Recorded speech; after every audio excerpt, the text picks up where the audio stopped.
Phase 4 is shaping up to be kind of a hot mess right now. There's a lot of things changing, a lot of movie What? These are confusing times. No, I'm doing a Marvel video. No, I'm not talking about Batwoman today. No, I'm not Walking Dead. I know I said I was going to review Deputy and Prodigal Son.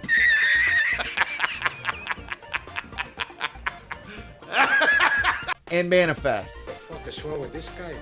I gotta talk about Marvel right now. I'm falling behind on Marvel news. I got a Venom video to do. They're gonna bring Shriek. We're talking Marvel MCU right now. Let's do it.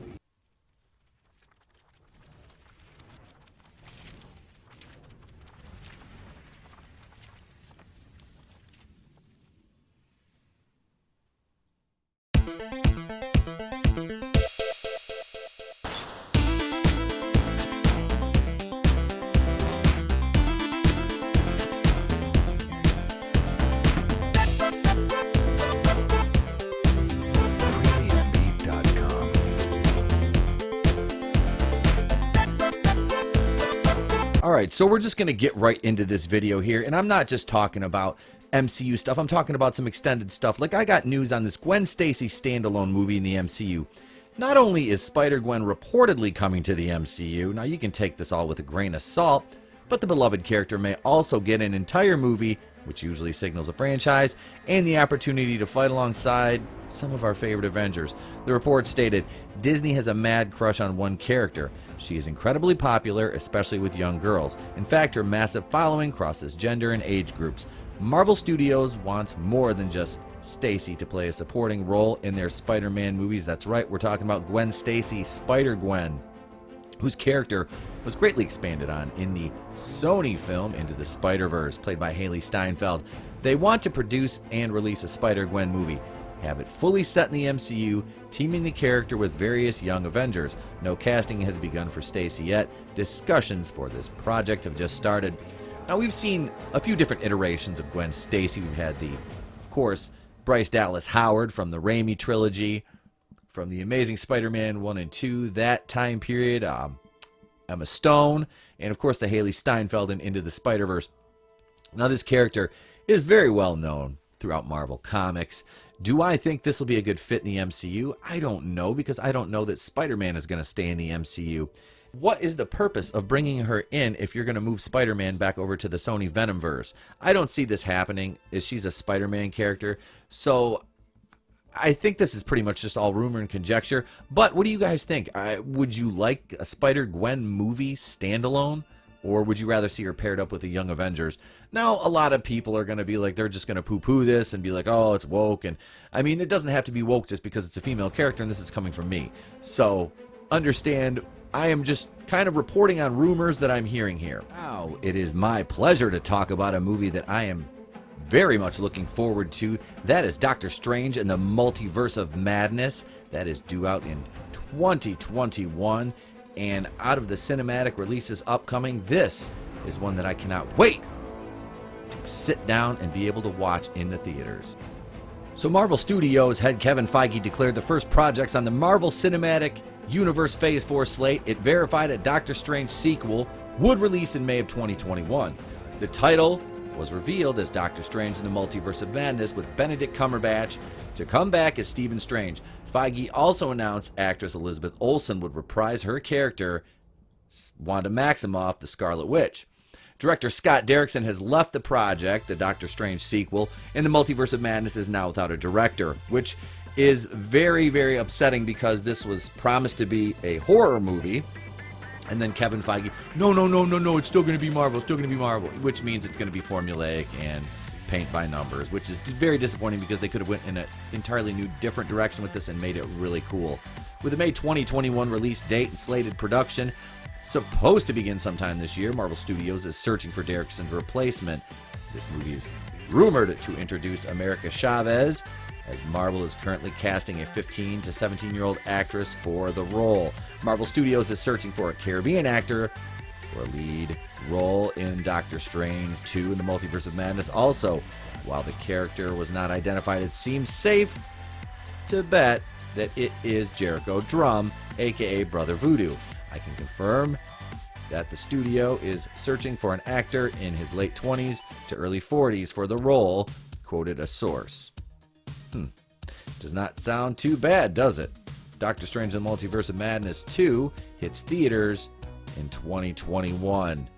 And boy, oh boy, is that going to be still kind of a trippy movie, which is set to be tied into our next topic, WandaVision. So WandaVision, premiering this year, the show is planned to follow heroes Wanda Maximoff and Vision.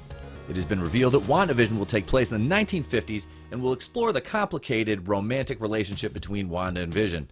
The show will be directly connected to the films in the MCU, specifically Doctor Strange and the Multiverse of Madness. Fans are excited to see if the show will explore Scarlet Witch's powers, as they haven't been clearly defined in the MCU films. Scarlet Witch is often referred to as the most powerful hero in the MCU. Having an entire show dedicated to showcasing her abilities should be pretty interesting. WandaVision is rumored to introduce fan favorite Hulkling into the Marvel Cinematic Universe. The young Avenger might be making his live-action debut in the highly anticipated Disney Plus series. Hulkling is a Skrull, an alien with the ability to shapeshift. The inclusion of Hulkling would provide a setup for the introduction of SWORD, an intelligence agency which acts as a counterpart to S.H.I.E.L.D. and deals with extraterrestrial threats. According to the Illuminati, Marvel Studios is looking for a man between the ages of 16 and 23 to play Hulkling, and the character needs help from SWORD to remain safe on Earth. Hulkling's possible introduction to WandaVision follows reports that Wanda's son Billy Kaplan, aka Wiccan, would also be joining the MCU. As Wiccan is Hulkling's love interest in the comics, it would make sense for the Skrull to appear on the show. Hulkling and Wiccan's relationship has actually caused quite a stir in the comic book world. Well, not that there's anything wrong with that. I don't see any problem with that. I'm looking forward to this show, one of my most anticipated shows, given it's going to tie into quite a few other things in the MCU. You know, the least of which is Doctor Strange and the Multiverse of Madness. So let's see how this goes, but we got more to get to, so let's move right on to that, shall we? Because I don't want this to run on too long. Falcon and the Winter Soldier. The latest on the Falcon and the Winter Soldier set photos reveal a first look at Wyatt Russell as Agent John Walker with the Captain America shield and a new costume. Now, a lot of people are wondering, who is this? Who is Wyatt Russell playing? John Walker. Who is that? He is U.S. Agent, who is the United States government's answer to Captain America. That's right. We'll talk about that more in a little bit. The Falcon and Winter Soldier stars Anthony Mackie and Sebastian Stan reprising their film roles as Bucky Barnes, a.k.a. the Winter Soldier, and Sam Wilson, a.k.a. Falcon, respectively. They'll be joined by returning Captain America movie actors Daniel Bruhl as Baron Zemo and Emily Van Camp as Sharon Carter, as confirmed by the Marvel Studios head Kevin Feige at last year's D23 Expo. Falcon and Winter Soldier will also introduce John Walker, played by Russell. That's U.S. Agent. In the Marvel Comics, Walker adopted the mantle of Captain America for a time before becoming U.S. Agent. However, in the MCU, Sam Wilson is expected to become the next Captain America after Steve Rogers gave his shield to Falcon at the end of Avengers Endgame. There have been reports that Sam will receive pushback from the U.S. government in becoming the new Captain America, which seems to be true based on these new set photos from the Falcon and Winter Soldier.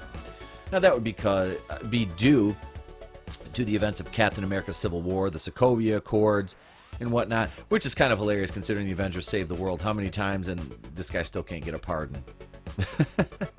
Also rumored to make his debut in the show, the anti-hero team of the Thunderbolts, led by Thaddeus Thunderbolt Ross, a.k.a. the Red Hulk. Now, this will be his team, not Baron Zemo's Thunderbolt team, which he could play a part in that because he kind of led an iteration of that team as well in the comics. But I think this one will be focused on Thaddeus Ross's iteration of the team, which leads me to believe there's a reason why Thaddeus Ross is stuck around this whole time. Let's talk about some Eternals and then get on to Black Panther 2, shall we? Now, the Eternals is a project that I really don't have much interest in, admittedly. Has seemingly a great cast. Again, just not a big interest to me. It's a story that spans 7,000 years, introducing the comic book beings known respectively as the Eternals and the Deviants. Ancient aliens who have been living on Earth in secret for thousands of years. Then, following the events of Avengers Endgame, an unexpected tragedy forces them out of the shadows to reunite against mankind's most ancient enemy, the Deviants. It's due out November 6th, 2020. There's been some set photos that have leaked. But that's about it. Not really too interested in this offering. Watch it when it comes out on Blu-ray, but I am not going to the theater or anything else to see this. Like I said, great, apparently a great cast, but not really interested in it. It is going to introduce Kit Harington's Moon Knight, or the Black Knight, I'm sorry. So we'll see where that goes. Next, Black Panther talk. Now we are up to one of my personal favorites, Black Panther 2. This movie I'm hoping for to be just as good as the first one, sans the third act kind of going off the rails. Diversity looks to be destroying Black Panther in the MCU.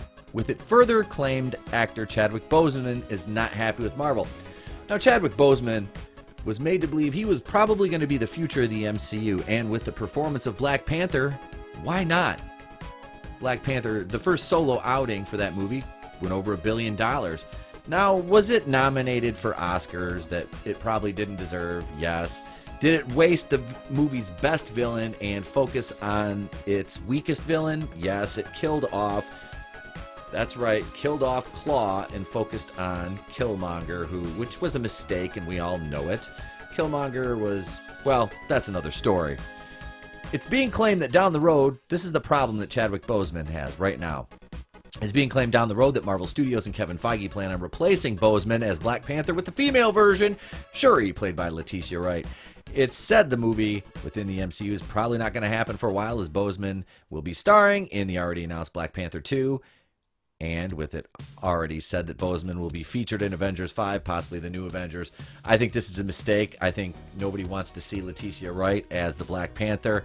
And this is the diversity that you wanted. You can't even have a black man play Black Panther. It has to be a black woman. I'm surprised they're not going for a transgender and hit the trifecta. I think this is ridiculous. Chadwick Boseman is awesome in the role.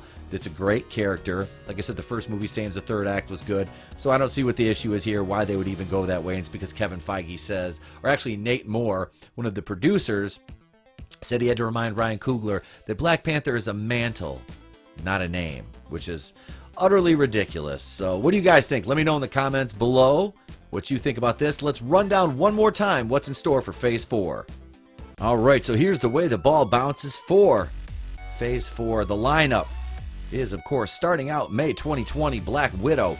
The Eternals, November 2020. Falcon and Winter Soldier moved up to 2020. Shang-Chi and the Legend of the Ten Rings, 2021. Wanda Vision, 2020. Loki, 2021. Doctor Strange 2 and the Multiverse of Madness, 2021. Spider-Man 3, July 2021. What If, the Animated Series, 2021. Hawkeye was scheduled for 2021, but it's possibly canceled. Thor Love and Thunder 2021, and Miss Marvel, Moon Knight, and She-Hulk, all with dates to be announced. That is your Marvel update right here on the Place to Be Reviews. So that's it, kids. That's the Marvel update, and here's where you can find us all across social media on Instagram, Facebook, Twitter. Past podcasts on Anchor, iTunes, Spotify, coming soon to blogtalkradio.com, the Place to Be Reviews podcast, as we'll be branching out. Remember, leave a like, comment below. Please subscribe to the channel. And if I don't see you, have yourselves a great day, a pleasant tomorrow, and there's another video coming up next right here on the Place to Be Reviews.